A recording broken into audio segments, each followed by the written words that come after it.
rebels drew up the list of grievances. The rising was popular and in part prompted by a fiery sermon from a local priest. Parish property and rights were under threat from the Crown. There was clear resentment of the Crown's intervention in local affairs and the impending dissolution of the monasteries. The rebellion ended quickly as it started, as rebels dispersed upon hearing the arrival of the royal army under the Duke of Suffolk. How dare they abolish my monastery?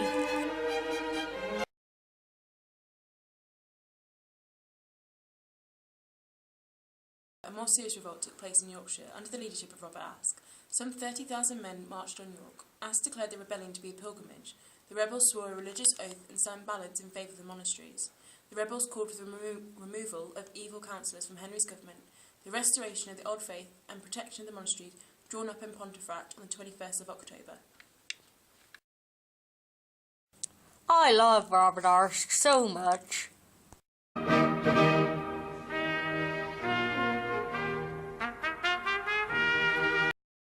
Men marched behind Aske and the local nobility, including Lord Darcy, joined the rebellion. With Norfolk's army numbering only 8,000, it was clear that the rebels outnumbered the army. Many of the rebels had experience of fighting the Scots, and if they'd engaged in a battle, it was likely they would have won. Instead, Aske wanted to show a force and bring Henry to the table to negotiate. Henry was no fool and agreed to the terms, only to play for more time.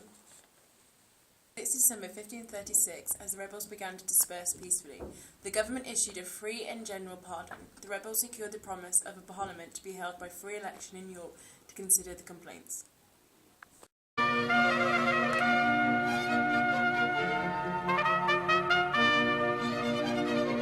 Sir Francis Bigot led the rebellion in Cumberland and Westmoreland. It was unsuccessful, and Henry used it as an excuse to go back on previous promises and seek revenge upon those who had participated in the rebellion. Ringleaders were arrested and taken to London, where Robert Aske, Sir Thomas Percy, Lord Darcy and Lord Hussey were executed. Lord Assy, what an assy!